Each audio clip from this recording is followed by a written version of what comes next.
ಮೈಸೂರಿನ ಖ್ಯಾತ ಯೂಟ್ಯೂಬರ್ ರಮ್ಯಾ ಕುಮಾರಿ ತಮ್ಮ ಯೂಟ್ಯೂಬ್ ಆದಾಯವನ್ನ ವೈಯಕ್ತಿಕ ಐಷಾರಾಮಿ ಜೀವನಕ್ಕಿಂತ ಸಮಾಜ ಸೇವೆಗೆ ಮೀಸಲಿಡುವ ಮೂಲಕ ಗಮನ ಸೆಳೆದಿದ್ದಾರೆ. ರಮ್ಯಾ ಜಗತ್ತು ಚಾನೆಲ್ ಮೂಲಕ 5 ಲಕ್ಷಕ್ಕೂ ಹೆಚ್ಚು ಸಬ್ಸ್ಕ್ರೈಬರ್ಗಳನ್ನು ಹೊಂದಿರುವ ಅವರು ಈಗ ಕೋಟೆಹುಂಡಿ ಗ್ರಾಮದ ಸರ್ಕಾರಿ ಹಿರಿಯ ಪ್ರಾಥಮಿಕ ಶಾಲೆಯ ಅಭಿವೃದ್ಧಿಗೆ ಮುಂದಾಗಿದ್ದಾರೆ. ಒಂದು ಕಾಲದಲ್ಲಿ ಮೂಲ ಸೌಕರ್ಯದ ಕೊರತೆಯಿಂದ ಮುಚ್ಚುವ ಹಂತದಲ್ಲಿದ್ದ ಈ ಶಾಲೆಯನ್ನ ರಮ್ಯಾ ಕುಮಾರಿ ದತ್ತು ಪಡೆದು ಸುಮಾರು 25 ಲಕ್ಷ ರೂಪಾಯಿ ವೆಚ್ಚದಲ್ಲಿ ಸಂಪೂರ್ಣವಾಗಿ ಅಭಿವೃದ್ಧಿಪಡಿಸುತ್ತಿದ್ದಾರೆ. ಅವರ ಈ ಪ್ರಯತ್ನದಿಂದ ಶಾಲೆಗೆ ಹೊಸ ಜೀವ ಬಂದಿದ್ದು 25ಕ್ಕೂ ಹೆಚ್ಚು ವಿದ್ಯಾರ್ಥಿಗಳು ಹೊಸದಾಗಿ ಸೇರ್ಪಡೆಯಾಗಿದ್ದಾರೆ ಎಂದು ತಿಳಿದುಬಂದಿದೆ.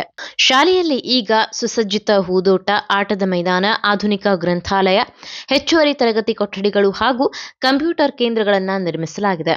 ಜೊತೆಗೆ ಇಂಗ್ಲಿಷ್, ಕಂಪ್ಯೂಟರ್, ದೈಹಿಕ ಶಿಕ್ಷಣ ಮತ್ತು ಯೋಗ ಶಿಕ್ಷಕರನ್ನ ನೇಮಕ ಮಾಡಲಾಗಿದ್ದು, ಮುಂದಿನ 4 ವರ್ಷಗಳ ಕಾಲ ಇವರ ವೇತನದ ಹೊಣೆಯನ್ನ ಸ್ವತಃ ರಮ್ಯಾ ಕುಮಾರಿ ಅವರೇ ಹೊತ್ತಿದ್ದಾರೆ. ಯಶಸ್ಸು ಅಂದ್ರೆ ಕೇವಲ ಹಣ ಸಂಪಾದನೆ ಮಾತ್ರವಲ್ಲ, ಸಮಾಜಕ್ಕೆ ಮರಳಿ ನೀಡುವುದು ಮುಖ್ಯ ಎಂಬ ಸಂದೇಶವನ್ನ ತಮ್ಮ ಕಾರ್ಯದ ಮೂಲಕ ಸಾರಿರುವ ರಮ್ಯಾ ಕುಮಾರಿ ಸರ್ಕಾರಿ ಶಾಲೆಗಳ ಬಗ್ಗೆ ಇರುವ ನಕಾರಾತ್ಮಕ ಕಲ್ಪನೆಯನ್ನ ಬದಲಿಸುವಲ್ಲಿ ಯಶಸ್ವಿಯಾಗಿದ್ದಾರೆ. ಅವರ ಈ ಸಮಾಜಮುಖಿ ಕಾರ್ಯಕ್ಕೆ ನಾಡಿನಾದ್ಯಂತ ಪ್ರಶಂಸೆಯ ಮಹಾಪೂರ ಹರಿದು ಬರುತ್ತಿದ್ದು, ಅವರು ಅನೇಕರಿಗೆ ಪ್ರೇರಣೆಯಾಗಿ ನಿಂತಿದ್ದಾರೆ.